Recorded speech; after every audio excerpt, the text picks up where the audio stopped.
Hello and welcome to today's episode of Dream Business, Dream Life. Today I'm joined by Julie Bale. Julie is a registered hypnotherapist, best-selling author and wonderfully talented opera singer. She trained in hypnotherapy originally to help herself and other singers deal with stage fright, imposter syndrome and self-belief. Through this, she has discovered how hypnotherapy can change lives, and she went on to develop a hypnotic weight loss course, which enabled her to lose 35 pounds. And this same course has helped many of her clients lose weight too. She's an amazing lady, and I'm delighted to be having a chat with her today. Hello, Julie. Great to have you here. Hello. Hello. Okay, Julie, we dive straight into this. Take us back a little bit and tell us about Julie pre-hypnotherapy. Yeah, thank you. Well, what I'd like to do is to just tell you a little story, really. So I want you to imagine me, and it's a Saturday night, and I'm going out to an event. And I have not really thought about what I'm going to wear to this event, but it's quite an important event because I've been busy doing all the things as we do, busy sorting everybody else out, sorting childcare out, sorting my husband out, sorting the house out. And I haven't really thought about what I'm going to wear. So I go to my wardrobe and I pick out what I think might be something for me to wear. And I put it on, or rather I try to put it on, and it doesn't fit. I can't get the zip up. So then I start to feel a little bit panicky, but I've got other options. So I pick something else out, something that I don't like as much, but I put that on. And again, it doesn't fit. And now I'm starting to get really worried because I'm thinking, what on earth am I going to wear?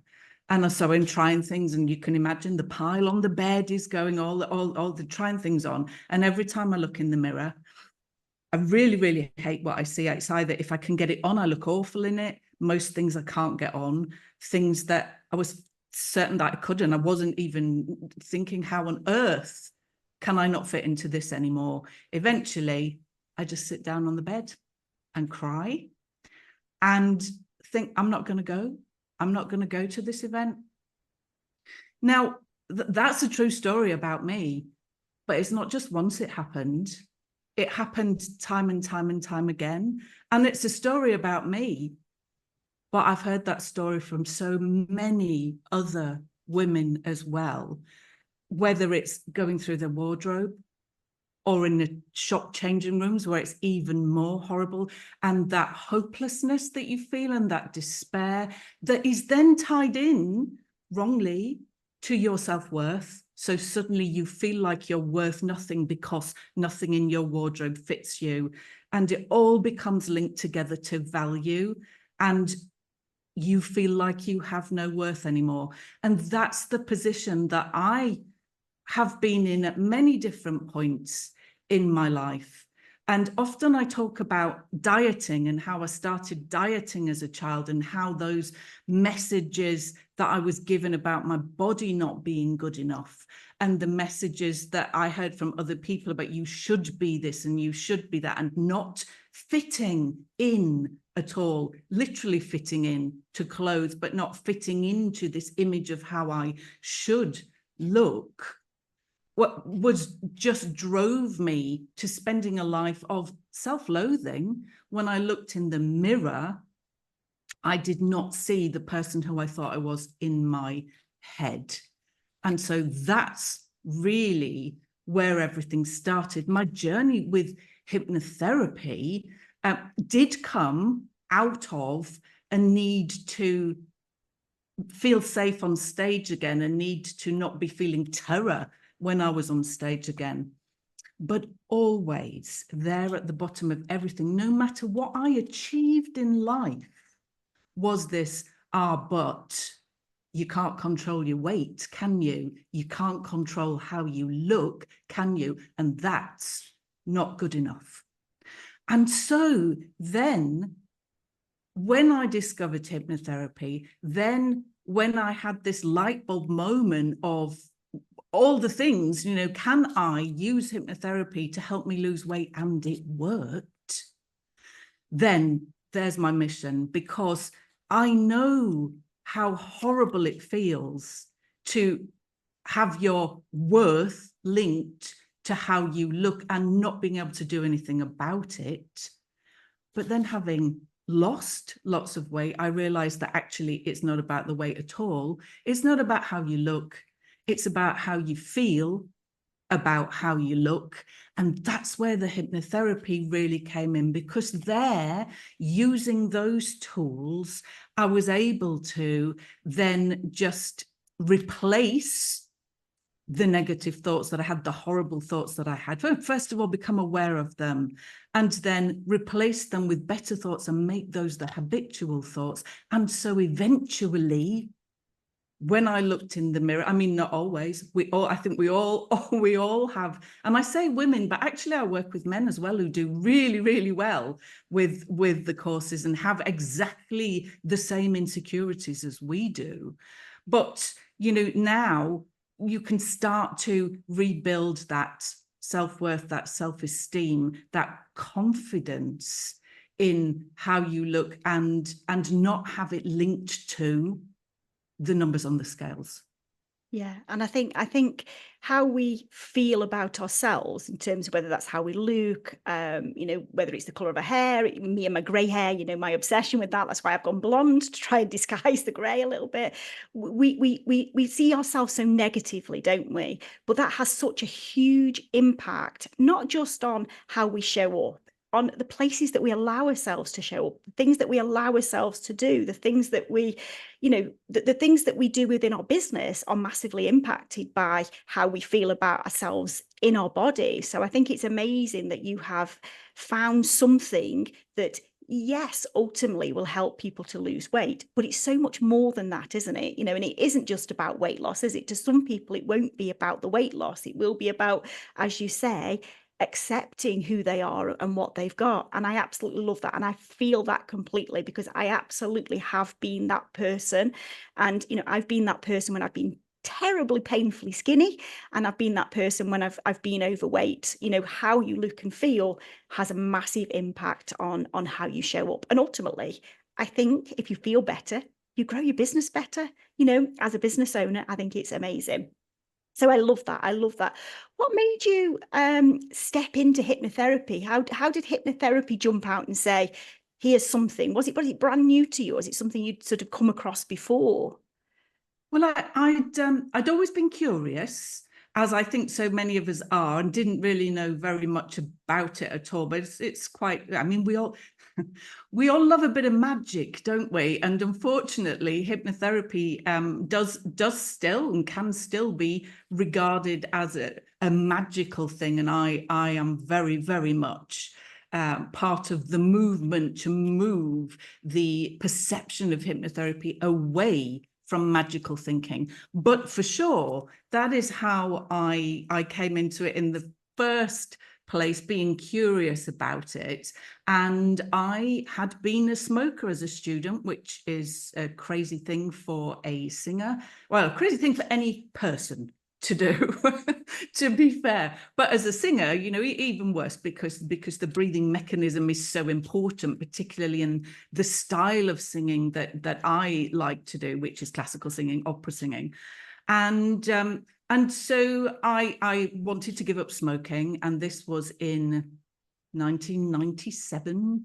And I went and I had 3 sessions with a hypnotherapist, and I gave up smoking, and I never smoked another cigarette. Never. I have never smoked since. It worked brilliantly. But I didn't equate it to anything else. It was just at that point a tool for giving up smoking. And I gave up smoking with hypnotherapy, and that was that. Until I had an audition at the Royal Opera House, Covent Garden.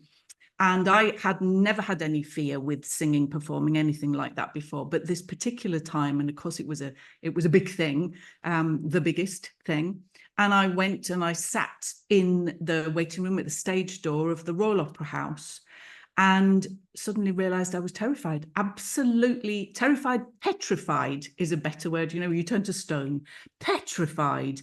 I couldn't speak to the people who were either side of me, which is not like me, as you know, Emma. It's not like not like me not to talk to people, but I couldn't.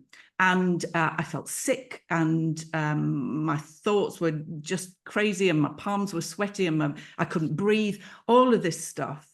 And I did my audition completely on autopilot. If you ask me how it went, I can't really tell you. They said some lovely things to me, but I knew it wasn't representative of me. And I knew that I had to get rid of that. And so I started searching for different ways, and I went through all different kinds of things and found hypnotherapy, and found that some tools, there are some particular tools that we use in hypnotherapy around changing thoughts, changing habits, changing thoughts, changing messages, replacing them, that worked brilliantly for me. So I was able to be my what I always say is I want to be free and fearless on stage. That's sort of my persona on the stage. And I was able to do that again. And I started working with other singers, and I worked with singers at all stages of singing, people singing in choral societies who just didn't want their nerves when they stood up to sing, to I had a client who got to the finals of the biggest singing competition in the world, to the finals, overcoming crippling stage fright to do that. So it was all working brilliantly. But as I said, always is this thing about the weight, looking in the mirror. And that's where, you know, my book that you kindly mentioned at the beginning, which is entitled The Real Me Isn't Fat, because that is what I used to say to myself when I looked in the mirror. I would look in the mirror, catch myself in the mirror and go, that's not the real me. The real me isn't fat. And that's where that came from.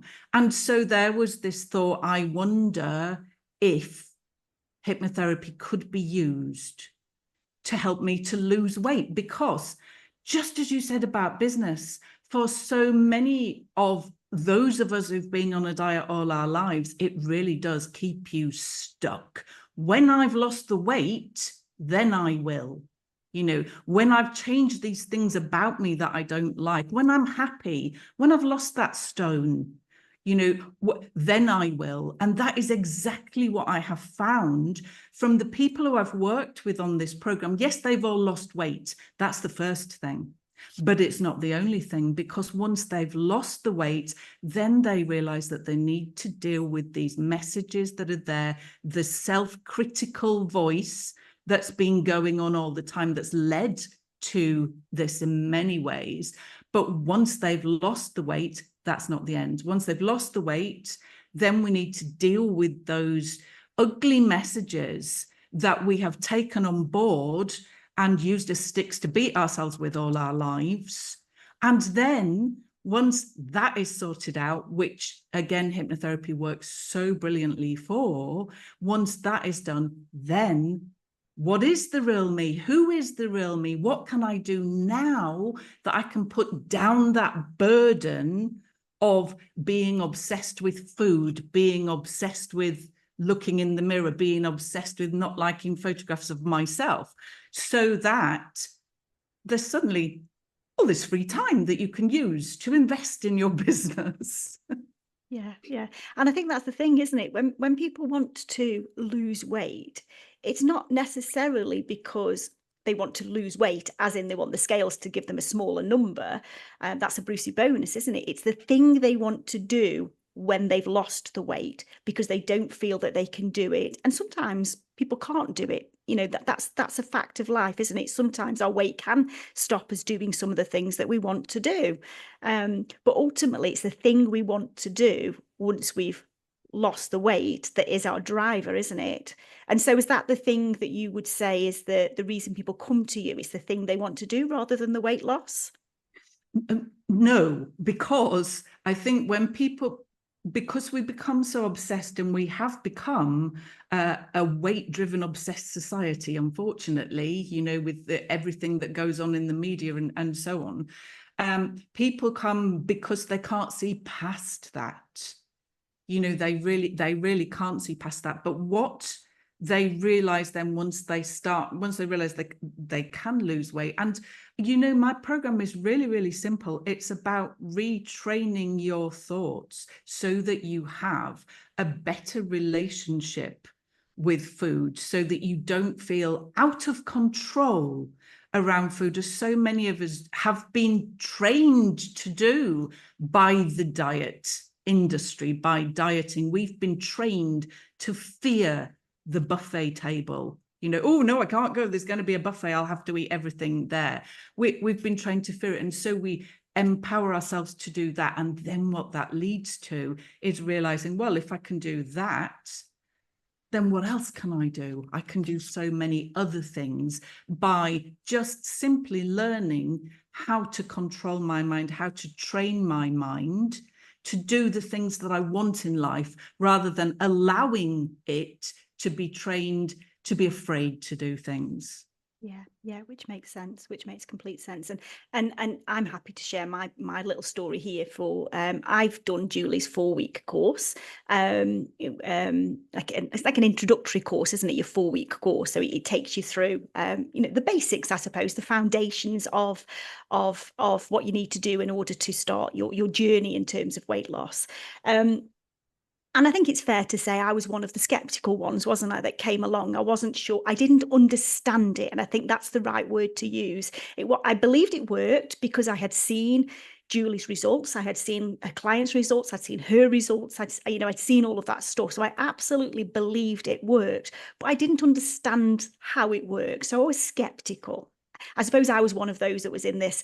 I remember the turn me into a chicken moment. And I know I said that to you at the beginning, Julie, and you did laugh at me. You did. And that's fine. That is absolutely fine. So I was skeptical. And at the beginning, I think it took me a little while to allow myself, and I think that's the right word to use, allow myself to go with the process, and to allow myself to stop myself from stopping myself allowing it to work. Does that make sense? I think it does. So what I mean by that is I was struggling initially with the allowing my mind to control my body a little bit. I was stopping myself, and I'm one of these people that struggles to do meditation. I struggle to switch off, which probably explains why I found that difficult. But during that 4 weeks, I did all of the things that Julie says to do. I followed all of the instructions. I did all of the hypnotherapy exercises and everything that Julie put in there, and somehow I lost 5 pounds. So I hadn't lost weight for the last 12, 15 months. People know my story, know my journey. All I have done is gain weight during this time. There's been nothing, and I didn't intentionally do anything different. I did not say, right, I'm doing this 4-week course, I'm popping myself on a diet. I didn't. And I still ate cake, I still drank wine, I still went out. But during that period, I did all of the things that I was supposed to do, and I lost 5 pounds. Now I've sat back and looked and reflected a little bit, and clearly some of the things that my mind was training my body a little bit more subconsciously. I wasn't picking the same as I probably would have been before. And I just stopped that because I didn't feel the need to. So I'd somehow, this is the bit that I don't understand, and I know Julie can give you all of the science behind this. I was just stopping myself subconsciously, unintentionally, from doing the things I didn't need to do. When I was full, I would stop eating. I wouldn't think, oh, I've only got an extra slice of pizza, or I've only got, an extra quarter of a sandwich. If I'm full, I just stopped eating and didn't even question it. It just happened. So this can work for people who are skeptical, for people who don't understand the science behind it. Julie absolutely can give you all of that science and can tell you exactly how it's working. But I think for anybody that's skeptical, my advice is to give it a go. Absolutely, to give it a go. And Julie, I'm sure you can now share with us some of the science behind what I talk about, because I know you're not allowing me to call it magic, but it actually is magical. It's magical how it happens, but it's not magic as in fun, magic for entertainment purposes. So come on, give us a bit of the science behind this. Well, I don't know about science as such, but I think the most important thing for us to take away from this is that we have trained our minds through diet culture to believe certain things. And you said a couple of them there, Emma. One of them was, oh, there's just one slice of pizza left. You have taught, as a child, as a baby, You know, you hear parents all the time saying, oh, I can't get my child to eat. I can't get my child to eat. And yet as adults, hey, there's only one slice left. I better eat it. I don't want to waste food. I mustn't waste food. Wasting food is a sin, and all of these kinds of things. And so we eat the food. We have trained ourselves to eat that food. And what we've done in the process is we've stopped listening to our bodies. So when our mind and body are completely connected, then the body will tell you when it's full, when it's had enough. There are hunger signals. And these are, I always say, you know, I didn't know hunger signals because I went on my first diet as a child, and I finished diet. When did I go on a diet? I went on a diet in 1977 and I finished in 2023. So I was on a diet a long time, and I did not know what hunger levels were. I didn't understand them. Many of us, when it comes to overeating, what tends to happen is if we've been on a diet, we're either eating food that we don't like, but we're eating it because we're told, oh, this will make you slim, or this will stop you putting on weight, or this is good food and this is bad food. And there's no such thing. There's just food. There's just energy density, of course, but there's just food. So what we need to do is we need to figure out when we are full, not when I only knew starving and stuffed. And I know I say this a lot, but I only knew I knew when I was starving, which is when I was under eating because I was on a diet and I wasn't eating so I could lose weight, or stuffed, which was normally like the week before I was going to go onto a diet. So I was eating everything I could because in a week I'm going to be on a diet, but I didn't know what full was. And I know that, I mean, particularly for you, Emma, because you've said before, the mindless eating, which is something else that we learn. So we're either eating food that we don't really want to eat. Don't do that. Eat food that you like. Eat the food that you like, eat it, savor it, be present, eat it mindfully. And then there you are. Suddenly you'll go, oh, I've had enough now. But also the snacking, the eating while you are not thinking about eating is something that we have learnt. We have learned to sit down in front of the TV with a packet of Jaffa cakes. I don't know if Jaffa cakes are your thing. They're not mine. Yes. Are they? Okay. And we're going to have one, and suddenly the packet's empty. Be mindful around food. You know, eat the food that you like. Be mindful around it. And so that's the first process of how it works, learning how to eat, then learning what to eat, and then the big process of understanding why we overeat. And those are all the messages bits, you know, all the messages that we've been given about not wasting food, about just eat this little bit, and all the bargaining that we've had. And this is why lots of people end up hating lots of different foods, because they've been forced to eat things that their body doesn't want, not just that they don't like, but that their body doesn't want, you know, and then they get a bad relationship around food. So that's sort of how it works. But really it is a case of, with this work, hypnotherapy is brilliant about connecting the mind and the body again, because we become hyper aware of what is happening in our body while we are making suggestions in our mind. And so that it's in itself is perfect for helping with people with weight loss, because when we become that hyper aware of what we're eating, then we can start to reconnect with our natural hunger levels. I don't know if that answers exactly what you asked me, but yeah, absolutely does. Absolutely does. Okay, so I want to ask you one more question before we go into my usual close down questions. Mm-hmm. How would you say your life has changed since you have brought hypnotherapy into your world? So I would say, Emma, your word is growth. And I would say that is what has happened for me.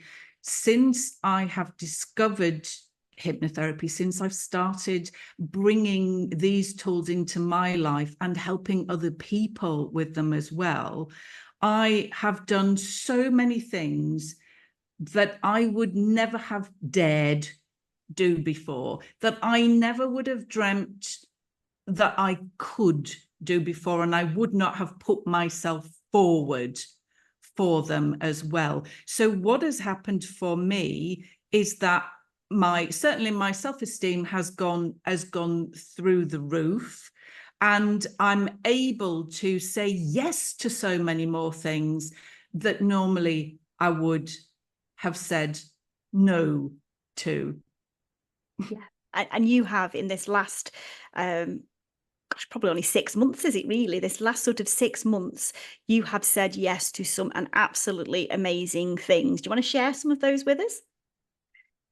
Well, I've had lots and lots of PR stuff. So I've written a couple of articles for the Metro. I mean, I never had any designs to be a writer, but here we are. I stood on stage at Impact Live, and I spoke in front of 150 people about my book, The Real Me Isn't Fat. I wrote a book. And I published a book, and it became an Amazon #1 bestseller, and this book has got my 4-week course. The 4-week course that Emma did is outlined in there, along with a little audio guide which has, my voice in your ears if you want that, or if you don't like my voice in your ears, you can just read it or record it yourself. So there's that. Have I missed anything out? Is there anything else? You've grown a business. I mean, a tiny little thing you've done in between, Yeah. You've grown an amazing business, which is growing arms and legs day by day. Yeah. So I think, that is a lot of stuff in a short space of time, isn't it? And amazing, so much stuff that you have done. Okay, so at the end of every episode, I ask my guests to share with us a top tip so that our listeners can utilize that for their own growth. So Julie, what's your top tip? Well, my top tip has to be this phrase, which is, you are not your thoughts. And what I mean by that is that these thoughts that we can often use every day, because it's not normally the event that causes us stress or causes us worry, or it's the thought that we have about it, about how we look in the mirror, about how we look in photographs and so on. So, but you are not your thoughts. These thoughts can be changed, they can be edited, they can be replaced, and in some cases they can be deleted. And the other little thing as well that I knew you said a top tip, but I've got to. My second one is for you to just ponder on the fact that losing weight isn't about losing weight, and you all can do it. Fantastic. I love that. You are not your thoughts. I absolutely love that. Thank you very much, Julie. So finally, if any of our listeners want to learn more about you, where's the best place for them to connect with you? So my I'm on Facebook, I'm on Instagram, I'm on LinkedIn. I have a new Facebook group called Unlocking the Real You, which is all about how you can improve your life with hypnotherapy, all the different ways. Definitely we're dealing with weight loss there, but there's also dealing with stress and anxiety and sleep issues and all the things there. So that's called Unlocking the Real You. My book is called The Real Me Isn't Fat, which is available on Amazon. And my website, which is very easy, juliebale.com. Love that. Thank you so much for joining me today. It has been amazing chatting with you, Julie. And thank you to everybody else for listening. We will see you next time.